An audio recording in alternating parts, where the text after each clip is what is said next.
మంత్రి గారిపై నెటిజన్లు విరుచుకుపడుతున్నారు. డ్యామ్ 250 ఎకరాల్లో విస్తరించి ఉంటే కనీసం 2 ఎకరాల్లోనైనా నీరు ఆవిరైపోకుండా చూడాలనుకున్నారు. కానీ అనుకున్నది ఒకటి, జరిగింది మరొకటి.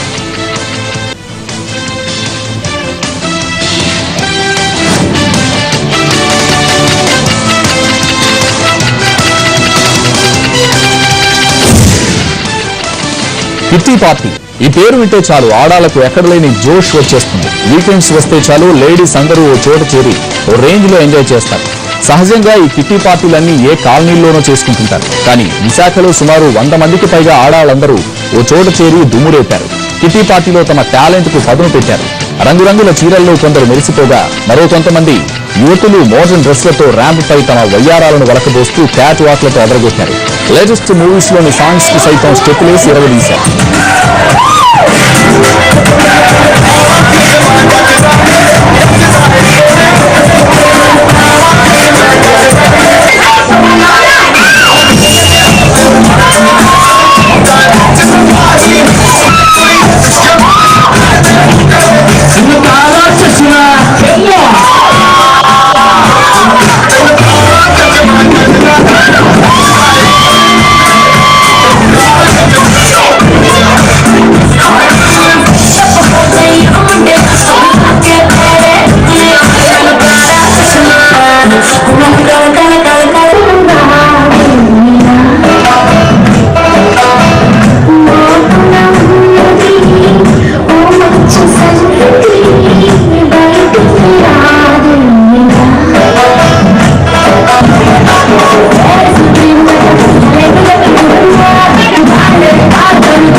ఈ 30/60 విశేషాలు నెక్స్ట్ హలో డాక్టర్ ప్రసారం అవుతుంది. నమస్తే.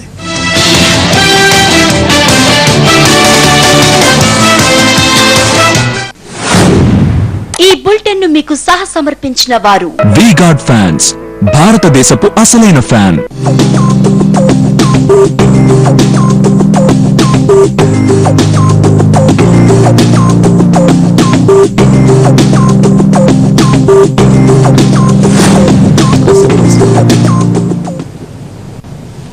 Welcome to hello doctor. Heart attack, heart failure, cardiac arrest ఇవన్నీ ఒకటే అనుకుంటుంటారు. ఈ పదాలని చాలా తేలిగ్గా వాడేస్తూ ఉంటారు. హార్ట్ ప్రాబ్లమ్స్లో కూడా రకాలు ఉంటుంటాయి. కొన్ని సందర్భాల్లో అవి క్రానిక్ అయితే, కొన్ని ఎమర్జెన్సీ కండిషన్కి దారితీస్తుంటాయి. వెంటనే ఈఆర్కి తీసుకెళ్లాల్సి ఉంటుంది. గోల్డెన్ అవర్ మిస్ అయితే కొన్ని సమస్యలను అవి జీవితాంతం ఫేస్ చేయాల్సి వస్తుంది.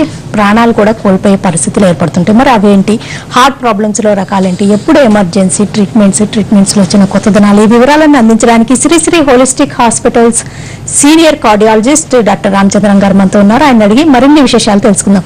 హలో సార్, నమస్తే అండి. Golden hour, time is muscle అంటుంటారు. ఏ సందర్భంలో అండి? ఎలాంటి హార్ట్ ప్రాబ్లం ఉన్నప్పుడు, ఎలాంటి సిమ్టమ్స్ ఉన్నప్పుడు? యూజువల్లీ హార్ట్ అటాక్ అప్పుడు అంటే టైమ్ ఇస్ వెరీ ఇంపార్టెంట్. ఎందుకంటే హార్ట్ అటాక్ అంటే ఏంటంటే హార్ట్ అనేది ఒక మస్కులర్ పంప్ లాంటిది. సో దీనికి సపోజ్ ఇలా ఉందనుకోండి హార్ట్, దీనికి 3 ఏరియాలు ఉంటాయి. ఒకటి ఫ్రంట్, అవుట్ ఉంటుంది, బ్యాక్ అండ్ కింద వైపు 3 ఏరియాలు ఉంటాయి. 3 ఏరియాలకి 3 రక్తనాళాల ద్వారా దాని బ్లడ్ సప్లై అందుతుంది. సో హార్ట్ నిరంతరం పంప్ చేయాలి కాబట్టి దానికి చాలా బ్లడ్ కావాలి కంటిన్యూస్ గా పంప్ చేయడానికి, to keep it self alive. So ఈ గుండి చిన్న చిన్న రక్తనాళాలు ఒక్కొక్కటి 2 to 3 millimeters ఉంటుంది, అంటే బాల్ పాయింట్ పెన్ రిఫిల్ అంత ఉంటుంది. ఈ రక్తనాళాలు నెమ్మదిగా కొవ్వు పెరిగిపోయి, సంవత్సరాల తరబడి కొవ్వు పెరిగిపోయి, దాని మీద సడన్ గా బ్లడ్ క్లాట్ అయ్యి శాంతం రక్తం సరఫరా ఆగిపోయినప్పుడు హార్ట్ అటాక్ వస్తుంది. అందుకనే హార్ట్ అటాక్ అనేది ఎప్పుడు సడన్ గానే వస్తుంది. కొవ్వు పెరిగిపోవడం 10, 20, 30, 40 సంవత్సరాలు నెమ్మదిగా పెరిగిపోయినా హార్ట్ అటాక్ అనేది నిమిషాల్లో వస్తుంది. అందుకనే దాన్ని అటాక్ అంటారు. ఎందుకంటే బేసిక్ గా అదొక క్లాటింగ్ ప్రాబ్లం. ఎక్కడైతే కొవ్వు పెరిగిపోయి ట్యూబ్ నేరో అయిందో అక్కడ రక్తం గడ్డగట్టుకుపోతుంది.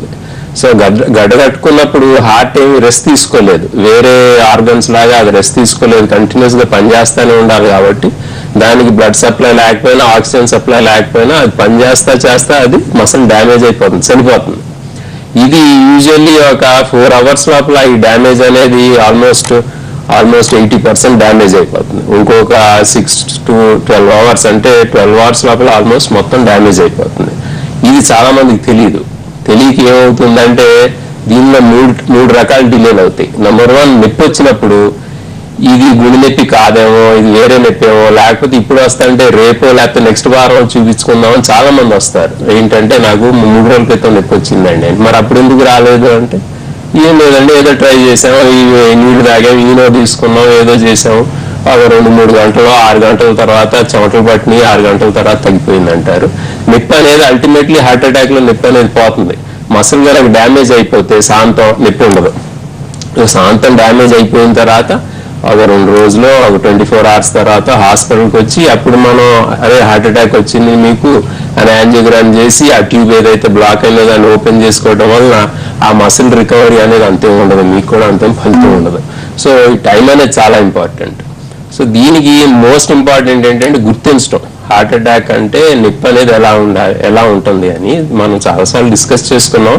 Basically central type of pain ఏంటంటే మధ్యలో ఉంటుంది, లెఫ్ట్ కాదు రైట్ కాదు, సెంట్రల్ టైప్ ఆఫ్ పెయిన్. ఇంకోటి ఒత్తిడిలాగాను, నొక్కేసినట్టు, లేకపోతే బాగా నొప్పిగాను ఉండొచ్చు. ఈ పైన ఈ మెడ లోపలికి, ఈ దవడల లోపలికి వెళ్ళొచ్చు, అలాగే లోపలేపు ఈ చేతుల లోపల నుంచి వెళ్ళొచ్చు. ఇది మీకు ఒక 10-20 minutes, హాఫ్ అన్ అవర్ అయినా తగ్గకపోవటం, దీంతో పాటు చల్లని చెమటలు పట్టడం, అలాంటి వేరే అంటే వామిటింగ్స్ అవ్వటం, కళ్ళు తిరిగి పడిపోవటం, ఇలాంటిది అయినప్పుడు మాత్రం డెఫినెట్లీ ఇది హార్ట్ అటాక్ పెయిన్ అయి ఉండొచ్చు అని మీరు చేయాల్సిన పని ఏంటంటే ఇమ్మీడియట్లీ ఈసీజీ తీయించుకోవాలి. సో ఇమ్మీడియట్లీ ఈసీజీ ఉన్న హాస్పిటల్ దగ్గరికి వెళ్ళి అక్కడ ఈసీజీ తీయించుకోవాలి. ఈసీజీ లోపల ఏమీ లేదనుకోండి, అయినా మీకు నొప్పి తగ్గటం లేదనుకోండి, కొన్ని గంటలు అక్కడ ఆగి మళ్ళా ఒక 2 hours తర్వాత 3 hours తర్వాత ఈసీజీ తీయించుకోవాలి. సో 2 ఈసీజీలు కావాలి. అది కాకుండా యూజువల్లీ బ్లడ్ టెస్ట్లు ఉన్నాయి, ట్రోపోనిన్ అనే బ్లడ్ టెస్ట్. ఇది మీకు నొప్పి వచ్చి 4 గంటలకు పాజిటివ్గా వస్తుంది. సో మీరు 4 గంటల లోపలే వెళ్తే అది పాజిటివ్ రాకపోవచ్చు, మీకు హార్ట్ అటాక్ ఉన్నా సరే, కానీ దాని తర్వాత పాజిటివ్ వస్తుంది. థర్డ్ థింగ్ ఏంటంటే ఎకోకార్డియోగ్రామ్. మీకు నొప్పిగా ఉన్నప్పుడు ఎక్కువ చూస్తే ఇందాక మనం మాట్లాడుకున్నట్టు 3 ఏరియాలు ఉంటాయి హార్ట్కి, front, back, lower part. So ఈ ఎకోలో హార్ట్ అల్ట్రాసౌండ్ లో మనకి ఈ భాగాలు ఎలా మూవ్ అవుతున్నాయని మనకు కనపడుతుంది. సో ఈ రక్తనాళం ఏదో సపోజ్ ఫ్రంట్ కి వెళ్ళే రక్తనాళం మూసిపోయింది అనుకోండి, ఆ ఏరియా సరిగ్గా మూవ్ అవ్వదు.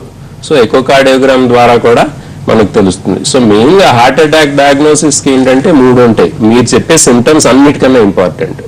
సో మీ దగ్గర హిస్టరీ తీసుకుని మేము 80% డయాగ్నోస్ చేస్తాం ఇది హార్ట్ అటాక్ కాదా అనేది. సెకండ్ ఏంటంటే ఈసీజీ కానీ ఎకో కానీ. థర్డ్ ఏంటంటే ఈ బ్లడ్ టెస్ట్. సో ఇది అయిపోయిన తర్వాత మీకు హార్ట్ అటాక్ ఉంది అని తెలిసిన తర్వాత మీకు ట్రీట్మెంట్ 2 రకాలుగా ఉంటాయి, అది మనం డిస్కస్ చేస్తాం. ఓకే, ఒక కాల్ చూద్దామండి. రాజు గారు,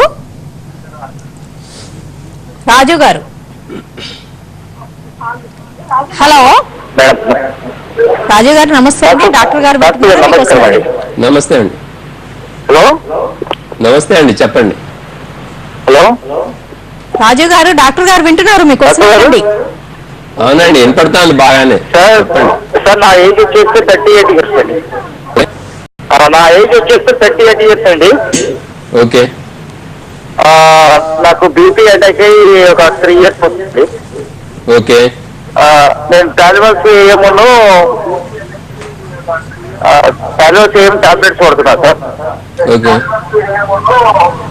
సార్, వాడుతున్నాను. మళ్ళీ డాక్టర్ గారు ఏమన్నారంటే 2 ఎక్కువ తీయించారు, నీకు హార్ట్ వాపు వచ్చిందబ్బా, ఫ్యూచర్ లో నీకు ఏమన్నా అయ్యే ప్రమాదం ఉన్నది, మీరు టెస్ట్ కేర్ తీసుకొని కొన్ని ఎక్సర్సైజులు చేయండి అన్నారు. ఈ మధ్య రోజుల్లో నాకు ఏమవుతుందంటే హార్ట్ లో చాలా బాగా కొట్టుకుంటుంది సార్, టాబ్లెట్స్ కంటిన్యూషన్ పడుతున్నాను. దానివల్ల నాకు ఏమైనా ఫ్యూచర్ లో ఎఫెక్ట్ ఉందా, ఏంటవుతుందా, బాగా కొట్టుకుంటుందా అడుగుతున్నాను సార్.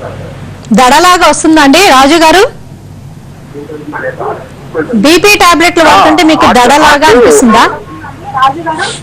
ఓకే, అంటే అర్థమైందండి. బేసికల్లీ మీకు బీపీ ఒక 5 years నుంచి ఉంది, మిమ్మల్ని ఏదో ఎక్సర్సైజ్ చేయమన్నారు మీ డాక్టర్ గారు, విచ్ ఇస్ ఆల్సో కరెక్ట్. ఎందుకంటే ఎక్సర్సైజ్ అనేది ఒక 5 రకాల ట్రీట్మెంట్లు ఉంటాయి, ఏంటి మందులు లేకుండా. బీపీ తగ్గించడానికి ఒకటం, ఉప్పు తగ్గించుకోవటం, బరువు తగ్గటం, థర్డ్ థింగ్ ఏమో మానసిక ఒత్తిడి తగ్గించుకోవటం, ఫోర్త్ ఎక్సర్సైజ్ చేయటం, ఫిఫ్త్ ఏంటంటే కొన్ని రకాల మందులు అవాయిడ్ చేయటం. సో మెయిన్గా నొప్పి బిళ్ళలు అలాంటివి. సో వీటి ద్వారా ఏంటంటే బీపీ అనేది తగ్గించుకోవచ్చు మందులు లేకుండానే. మీకు యంగ్ ఏజ్ కాబట్టి మీరు ఇవన్నీ కూడా ట్రై చేయాలి, దాంతోపాటు మందులు కూడా వాడాలి. ఇనీషియల్లీ మందులు స్టార్ట్ చేసేయాలి, లేట్ చేయకుండా స్టార్ట్ చేసేసి నెమ్మదిగా మీరు ఈ లైఫ్ స్టైల్ చేంజెస్ చేసుకుంటా ఉండగా బీపీ తగ్గుతుంటే నెమ్మదిగా మందులు తీసేయచ్చు. నెంబర్ 2 హార్ట్ లో వాపు ఉందన్నారు. వాపు అంటే ఏంటంటే హార్ట్ మసిల్ థిక్కెన్ అవుతుంది. దాని థిక్నెస్ ఇంతే ఉందనుకోండి, సుమారుగా 1 సెంటీమీటర్ కన్నా థిక్ గా ఉండదు హార్ట్ మసిల్. అది థిక్కెన్ అయింది అనుకోండి, ఎందుకు అవుతుందంటే మీ బీపీ కంట్రోల్ లేకపోవటం వలన. ఎలాగైతే జిమ్కి వెళ్ళి బరువులు ఎత్తామనుకోండి కండలు వస్తాయి, అలాగే హార్ట్ కూడా కంటిన్యూస్ గా బీపీ అగేన్స్ట్ గా పంప్ చేయాలి కాబట్టి బీపీ ఎక్కువ ఉంటే అది థిక్కెన్ అవుతుంది. సో ఇది మనకి ఎకో కార్డియోగ్రామ్ టెస్ట్ లో తెలుస్తుంది. దీంతో ఏం తెలుస్తుందంటే మీ బీపీ కంట్రోల్ సరిగ్గా లేదనమాట. సో బీపీ టాబ్లెట్ డోసులు పెంచుకోవాలి. అది కూడా కాకుండా వేరే సెంట్రల్ ఎవర్టిక్ ప్రెషర్ అనేది చూసే మార్గాలు ఉన్నాయి ఈ మధ్య. ఇదేంటంటే సింపుల్ గా ఇక్కడే కాకుండా బీపీ ఈ లోపల హార్ట్ అయితే ఎక్కడ పంప్ చేస్తుందో మెయిన్ గా అక్కడే ఆ మెయిన్ ట్యూబ్ లో బ్లడ్ ప్రెషర్ ఎంత ఉంది అనేది తెలిస్తే దానికి కొన్ని వేరే రకాల మందులు వాడుకోవచ్చు. ఈ ఏటీ అన్నారు చూడండి, ఎటనలాల్ అలాంటి మందులు ఈ సెంట్రల్ ఎవర్టిక్ బ్లడ్ ప్రెషర్ సరిగ్గా తగ్గించవు. సో దానికి వేరే మందులు వాడితే మీ ఆ మసిల్ థిక్నెస్ అనేది తగ్గుతుంది. థర్డ్ థింగ్, ఈ దడ అనేది మీ యూజువల్లీ మీ ఏజ్ లో రాదు, కానీ వయసు పెరిగిన కొద్దికి 60, 70, 80 ఏళ్ళు ఆ టైం వచ్చేటప్పుడు బీపీ ఇలా ఎక్కువగా ఉన్న వాళ్ళకి ఏట్రియల్ ఫిబ్రిలేషన్ అనే ఒక దడ వస్తుంది. ఇది ఏంటంటే హార్ట్ పై గదుల లోపల దడని కొట్టుకుంటుంది. వాళ్ళకి తెలుస్తుంది ఏదో కొంచెం దడగా ఉన్నట్టు, ఒక 5 నిమిషాలు ఉండొచ్చు పోవచ్చు. దీని ఇంపార్టెన్స్ ఏంటంటే ఈ దడ ఉన్నప్పుడు పై గదుల లోపల అసలు ఏ మూవ్మెంట్ ఉండదు. గుండెకి 4 గదులు ఉంటాయి. పై గదుల్లో మూవ్మెంట్ లేనప్పుడు అక్కడ రక్తం గడ్డగట్టవచ్చు. మళ్ళా మూవ్మెంట్ వచ్చినప్పుడు అది చిన్న ముక్కలాగా ఊడి బ్రెయిన్కి వెళ్తే స్ట్రోక్ రావచ్చు. స్ట్రోక్ అంటే పక్షవాతం, పెరాలసిస్. సో ఈ ఏజ్ లో 60 to 80 ఏజ్ లో బీపీ ఉన్న వాళ్ళకి దడ వస్తే మాత్రం నెగ్లెక్ట్ చేయకుండా ఈ 24 hours హోల్డర్ లాంటిది అలాంటి టెస్టులు చేసుకుని దడ ఉందా లేదా అని నిర్ధారించి, దడ ఉంటే రక్తం పలచబడే టాబ్లెట్లు వాడితే ఈ స్ట్రోక్ అనేది ప్రివెంట్ చేసుకోవచ్చు. సో మీ క్వశ్చన్ నుంచి మనకి 3-4 పాయింట్లు డిస్కస్ చేయగలిగాం. షార్ట్ బ్రేక్ తీసుకుందాం అండి. బ్రేక్ తర్వాత cardiac arrest and heart failure అంటే ఏంటి, ఆ సిమ్టమ్స్ ఎలా ఉంటాయో డిస్కస్ చేద్దాం. ఇప్పుడు హలో డాక్టర్ లో షార్ట్ బ్రేక్.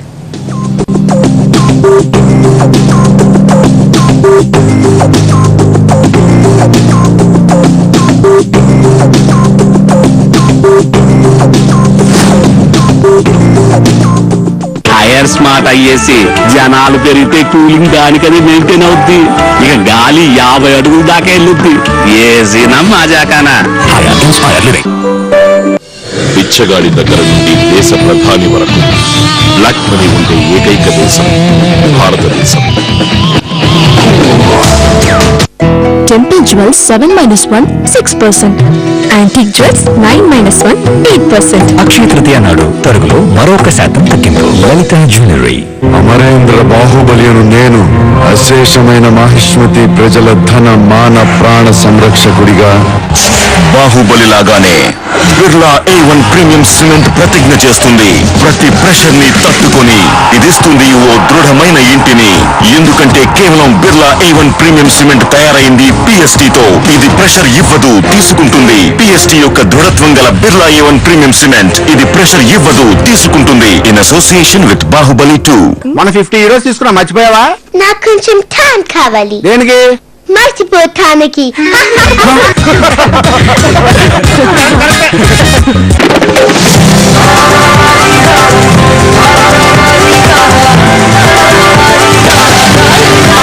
ఒకసారి ఆలోచించండి, ఈ పిల్లల చేతుల్లో భవిష్యత్తు ఎంత అందంగా ఉంటుందో. అటువంటి ఉజ్వలమైన భవిష్యత్తుకై Dell PCs powered by 7th generation Intel core processors వారి జ్ఞాన డబ్బి. జిగేలే కళ్ళు 2 జిగేలే చిరునవ్వులు తెచ్చాడే చిన్న కబాలి.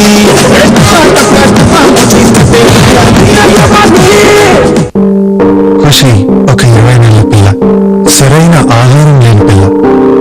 తనకి సహాయం అవసరం. మీరు చేయగలరా?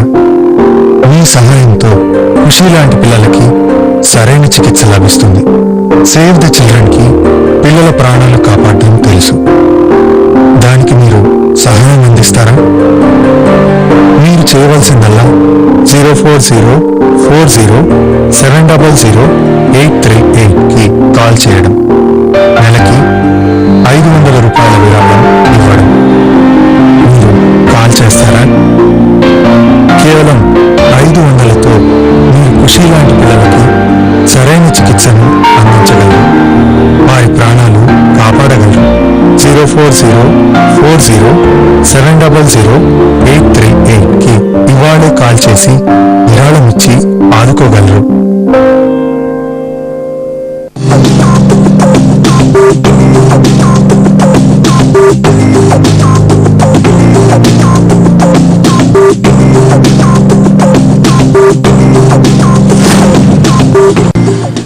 Welcome back to hello doctor. Shri holistic hospitals senior cardiologist doctor V Ramachandran గారితో హార్ట్ ప్రాబ్లమ్స్ లో ఎమర్జెన్సీ కండిషన్స్ ఏంటి, ఎలాంటి జాగ్రత్తలు తీసుకోవాలి, heart attack, cardiac arrest, heart failure అంటే ఏంటి, వీటిలో తేడాలు ఏంటి, వివరాలను తెలుసుకుంటున్నాం. ఒక కాల్ చూద్దామండి సుబ్బలక్ష్మి గారిది. సుబ్బలక్ష్మి గారు,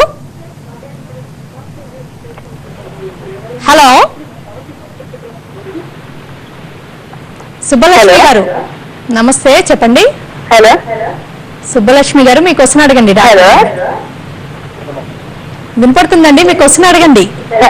హలో హలో చెప్పండి అమ్మా. మీరు మళ్ళీ ట్రై చేయండి. Cardiac arrest and heart failure అంటే హార్ట్ అటాక్ గురించి చెప్పారు కదండి, వీటి లక్షణాలు ఏంటి? కార్డియాక్ అరెస్ట్ అంటే ఏంటంటే గుండె ఆగిపోవటం. గుండె ఆగిపోవటం అనేది యూజువల్లీ హార్ట్ కి ప్రతిసారి బీట్ అవ్వాలంటే దాని కరెంట్ సప్లై దానికి తయారై పైన ఎస్ఏ నోడ్ అనే చోట తయారై కిందకి వస్తూ ఉంటుంది. సో ప్రతిసారి దాన్ని కిక్ స్టార్ట్ చేయాలి. సో బీట్ అవుతుంది, ఎన్నిసార్లు కరెంట్ వస్తే అన్నిసార్లు బీట్ అవుతుంది. సో హార్ట్ అటాక్ వచ్చినప్పుడు ఏమవుతుందంటే హార్ట్ మసిల్ లోపల ఈ కరెంట్ తీగలు లాంటి వైర్స్ లేకపోతే నర్వ్స్ అనుకోండి ఉంటాయి చాలా వరకు. ఎలాగంటే ఇప్పుడు ఈ గోడ లోపల వైర్స్ వెళ్తున్నాయి అనుకోండి, గోడ డ్యామేజ్ అయినప్పుడు షార్ట్ సర్క్యూట్ అవ్వచ్చు. అలాగే హార్ట్ అటాక్ వచ్చినప్పుడు ఈ మసిల్ డ్యామేజ్ అయినప్పుడు అక్కడ రక్తం సరఫరా సరిగ్గా లేనప్పుడు ఏమవుతుందంటే వీటి లోపల షార్ట్ సర్క్యూట్ లాంటి తయారయ్యి గుండె ఒక 400 సార్లు 500 సార్లు కొట్టుకోవచ్చు నిమిషానికి. హార్ట్ కి ఎన్నిసార్లు కరెంట్ అంతే అన్నిసార్లు బీట్ అవ్వాల్సిందే. సో దానికి 400 టైమ్స్ కరెంట్ వస్తాను అనుకోండి, 400 టైమ్స్ 500 టైమ్స్ కొట్టుకుంటుంది. కొట్టుకున్నప్పుడు ఏమవుతుందంటే అంత స్పీడ్ లో ఉట్టి బ్యాగ్ ఆఫ్ వర్మ్స్ లాగా, అంటే వానపాములో ఒక సంచిలో వేసి పెట్టారనుకోండి, ఎలా ఊరిలో కంట్రాక్ట్ అవుతుంది తప్ప మీకు ఎఫెక్టివ్ కంట్రాక్షన్ ఉండదు. అలాంటప్పుడు బ్రెయిన్ కి బ్లడ్ సప్లై అందక యూజువల్లీ ఒక ఫ్యూ సెకండ్స్ లో కళ్ళు తిరిగి పడిపోతారు.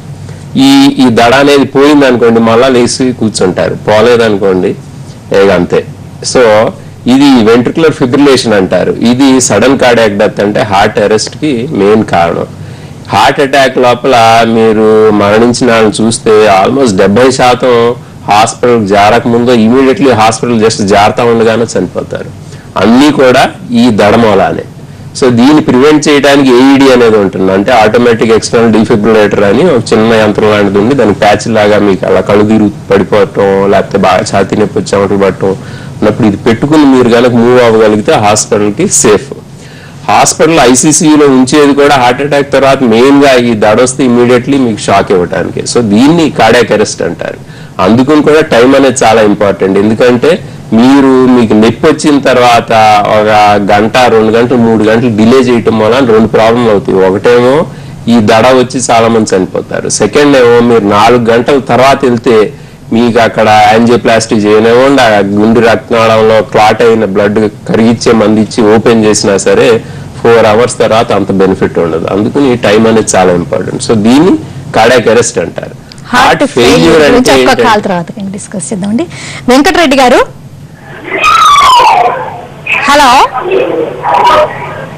వెంకటరెడ్డి గారు, హలో హలో. హలో మేడం నమస్తే మేడం. క్విక్ గా ఫాస్ట్ గా మేడం మాట్లాడండి. నమస్తే అండి. చెప్పండి. నమస్తే, హలో. చెప్పండి, మీ క్వశ్చన్ అడగండి. హలో హలో చెప్పండి, వినపడతా ఉందండి బాగా. హలో. ఓకే, హార్ట్ ఫెయిల్యూర్ గురించి చెప్పండి. హార్ట్ ఫెయిల్యూర్ అంటే ఏంటంటే హార్ట్ మసిల్ డ్యామేజ్ అయిపోయిన తర్వాత నార్మల్లీ బ్లడ్ ఒక 100 ml వస్తే దానిలో ఒక 60 ml బయట పంప్ చేసేస్తుంది హార్ట్. సో దీన్ని ఇజెక్షన్ ఫ్రాక్షన్ అంటారు. ఇది ఒక 60% ఇజెక్షన్ ఫ్రాక్షన్ అంటారు. అలా కాకుండా 30% అయింది అనుకోండి, అంటే సరిగ్గా పంప్ చేయలేకపోతా ఉంది అనమాట. నంబర్ ఆఫ్ టైమ్స్ బీటింగ్ కాదు, పర్ మినిట్. సో మీకు ప్రతిసారి బీట్ అయినప్పుడు 60% లోపలికి వచ్చిన బ్లడ్ లోపల 60% బయటకు పంప్ చేసేయాలి. అలా కాకుండా 30% చేస్తాము అనుకోండి, దీన్ని హార్ట్ ఫెయిల్యూర్ అంటారు. ఇలాంటి వాళ్ళకి ఏమిటవుతుందంటే గుండె సైజ్ పెరగటం, దాని తర్వాత కొంచెం నడిస్తే ఆయాసం రావటం, స్పెషల్లీ పడుకున్నప్పుడు బ్లడ్ అంతా ఊపిరితిత్తుల్లోకి వస్తుంది కాబట్టి పడుకోలేకపోవటం, 2-3 దిళ్ళు వేసుకుని పడుకున్న అవసరం రావటం, ఇలాంటివన్నీ జరుగుతుంది మెయిన్గా హార్ట్ ఫెయిల్యూర్. హార్ట్ ఫెయిల్యూర్ ఉన్న వాళ్ళకి కూడా మళ్ళీ ఇందాక మనం చెప్పినట్టు ఈ సడన్ డెత్, ఈ కార్డియాక్ అరెస్ట్ అనేది అన్నిటికన్నా కామనెస్ట్ కాజ్ ఆఫ్ డెత్. వీళ్ళ లోపల ఆల్మోస్ట్ 3/4 ఇలాగే దడ వస్తుంది.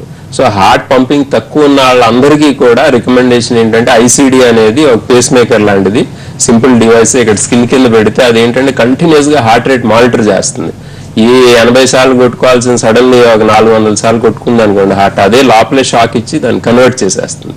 సో హార్ట్ ఫెయిల్యూర్ ఉన్న వాళ్ళకి, హార్ట్ పంపింగ్ బాగా తగ్గిన వాళ్ళకి ఈ డివైస్ ఐసిడి అంటారు, ఇది పెట్టడం బై రికమెండేషన్ 35% కన్నా తక్కువ ఉన్న వాళ్ళందరికీ కూడా ఇది పెట్టాలి. ఇది చాలా ఇంపార్టెంట్. ఎందుకంటే చాలా మందికి హార్ట్ ఫెయిల్యూర్ ఉంటుంది. ఇదర్ డాక్టర్లు చెప్పినా వాళ్ళకి అర్థం కాకపోవచ్చు, చాలా మంది పెట్టించుకోలేరు. ఇది కొంచెం ఖరీదు, బట్ ఎవరైతే పెట్టించుకోగలరో అది డెఫినెట్లీ పెట్టించుకోవాలి. మరో షార్ట్ బ్రేక్ తీసుకుందాం అండి. తర్వాత ఒక ఇంట్రెస్టింగ్ గా అంటే బాల్నెస్ వచ్చే వాళ్ళకి లేకపోతే all of a sudden baldness వచ్చిన వాళ్ళకి హార్ట్ అటాక్స్ వస్తాయి అంటారు. అంటే బీపీ షుగర్ లాంటి రిస్క్ ఫ్యాక్టర్స్ తో పాటు ఇంకా కొన్ని వార్నింగ్ సైన్స్ కూడా ఉంటాయి అంటారు. అవి ఎంతవరకు నిజమో డిస్కస్ చేద్దాం. ఇప్పుడు హలో డాక్టర్లో మరో షార్ట్ బ్రేక్.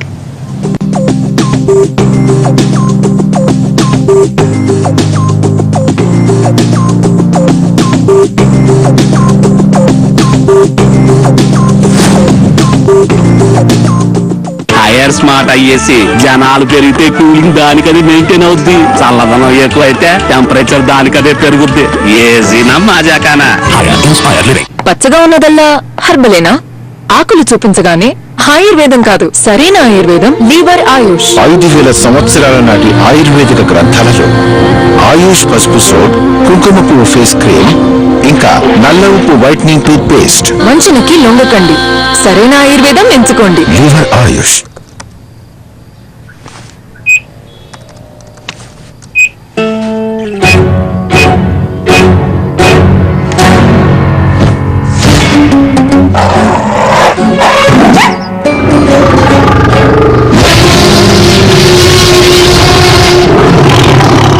కొట్టుకోవడం ఆపండి ప్లీజ్.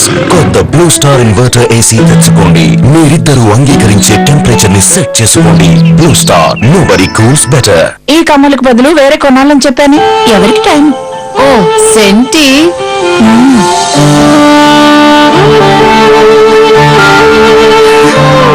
అమ్మకెందుకు బదులు కొనాలి? అమ్మకి బదులు అమ్మే కదా. ప్రేమను బంగారంగా బహుమతి ఇవ్వండి. చూసావుకాస్, ప్రతి తరపు అభిరుచికి సరితూగే ఆభరణాలు. సకల వసతులు కలగజేసే పేరం గ్రూప్ లో వెంటనే ప్లాట్ బుక్ చేసుకోండి. మీ సొంతింటి కలకు ప్రతిరూపం అమ్మలాంటి పేరం గ్రూప్. ప్రతి వారికి ఒక షేడ్ ఎక్కువ తెల్లగా ఉండాలనిపిస్తుంది, కానీ షేడ్ కార్డ్స్ గోడలకి ముఖానికి కాదు. అసలు ప్రాబ్లం డార్క్ స్పాట్స్. కొత్త Nivea men dark spot reduction face wash లో ఉంది వైట్నెట్. ఇది డార్క్ స్పాట్స్ ని తొలగిస్తుంది, క్లియర్ స్కిన్ ఇస్తుంది. ఎలా ఉంటే అలా కనపడే Nivea men. It starts with you. Chain కి 4-1 3%, బ్యాంగిల్స్ కి 3-1 2%. అక్షయ తృతీయ నాడు అన్ని ఆభరణాలకు వేస్టేజ్ లో 1% less. Lalitha jewellery.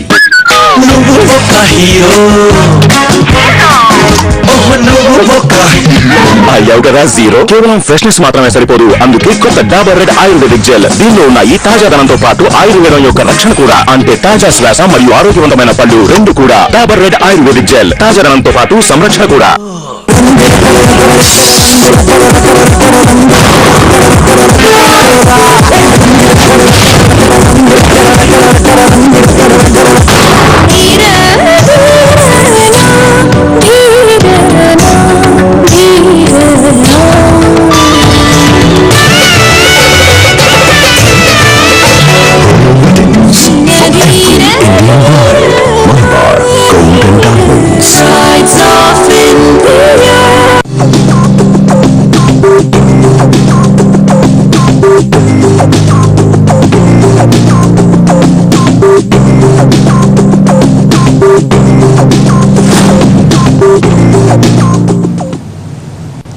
Welcome back to hello doctor. Sri Sri holistic hospitals senior cardiologist doctor Sriramachandran గారితో హార్ట్ అటాక్ కి తీసుకోవాల్సిన జాగ్రత్తలు ఏంటి, ముందుగా వార్నింగ్ సైన్స్ ఎలాంటివి ఉంటాయి, గుండె సమస్యలను ఎప్పుడు ఎమర్జెన్సీగా పరిగణించాల్సి ఉంటుంది, వివరాలను అడిగి తెలుసుకుంటున్నాం. ఓకే, హార్ట్ అటాక్ కి అంటే బీపీ, షుగర్, కొలెస్ట్రాల్ లెవెల్స్ ఇలాంటి రిస్క్ ఫ్యాక్టర్స్ ఉన్నా మన బయట అవుట్ వరల్డ్ అసలు మామూలుగా చూడగానే కొన్ని వార్నింగ్ సైన్స్ కూడా ఉంటాయి అంటారా? అవి నిజమేనా? మీరు అడిగేది బయట నుంచి చూసినప్పుడు ఒక మనిషిని హార్ట్ అటాక్ రావడానికి ఛాన్సెస్ ఎక్కువ తక్కువ అని నిర్ధారించవచ్చా అని. కొన్ని ఉంటాయి. ఎలాగంటే ఫ్రంటల్ బాల్నెస్, మీరు ఇందాక అడిగారు చూడండి, ఈ ఏరియాలో కొంతమందికి ముందే జుట్టు పోయి అనుకుంటుంది కానీ ఫ్రంట్ అంతా పోతుంది, కొంచెం ప్రిమెచ్యూర్ గానే పోతుంది, అంటే తక్కువ ఏజ్ లో. అదొక అసోసియేటెడ్ ఫీచర్ హార్ట్ ప్రాబ్లమ్స్ కి, అంటే హార్ట్ అటాక్స్ కి.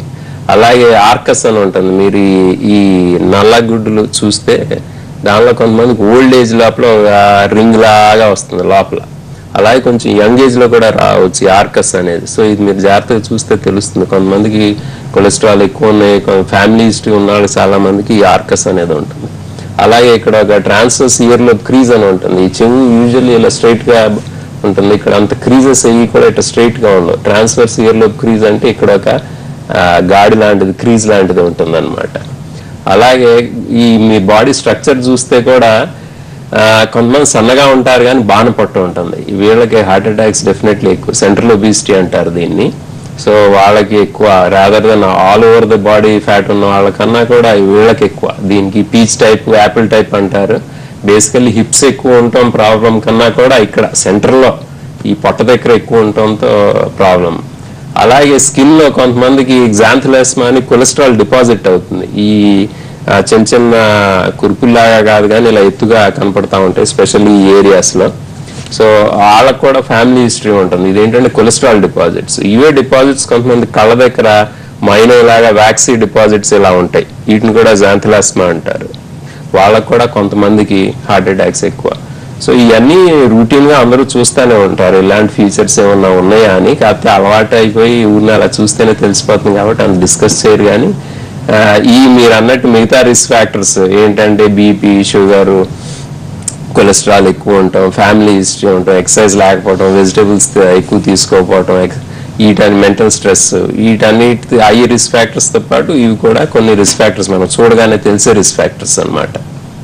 కొంతమంది జనరల్ చెకప్ లో మీకు ఇంతకుముందు హార్ట్ అటాక్ వచ్చింది గుర్తించలేకపోయారా అని డయాగ్నైజ్ అవ్వడం కూడా చూస్తుంటామని. అంటే హార్ట్ అటాక్ ని గుర్తించలేకపోవడం, వాళ్ళు నార్మల్ లైఫ్ లీడ్ చేయడం ఇలా కూడా జరగచ్చు అంటారా? అంటే మనం ఇందాక డిస్కస్ చేసుకున్నట్టు చాలా మందికి ఏంటంటే నొప్పి వచ్చి చెమటలు పట్టినప్పుడు కూడా వాళ్ళు ఇది ఇంకేదో అయ్యి ఉంటుందిలే అని ఒక డినయల్ అన్నమాట. నాకెందుకు వస్తుంది హార్ట్ అటాక్, నాకు రాకూడదు అని ఒక డినయల్ తో వాళ్ళకి నెగ్లెక్ట్ చేస్తారు.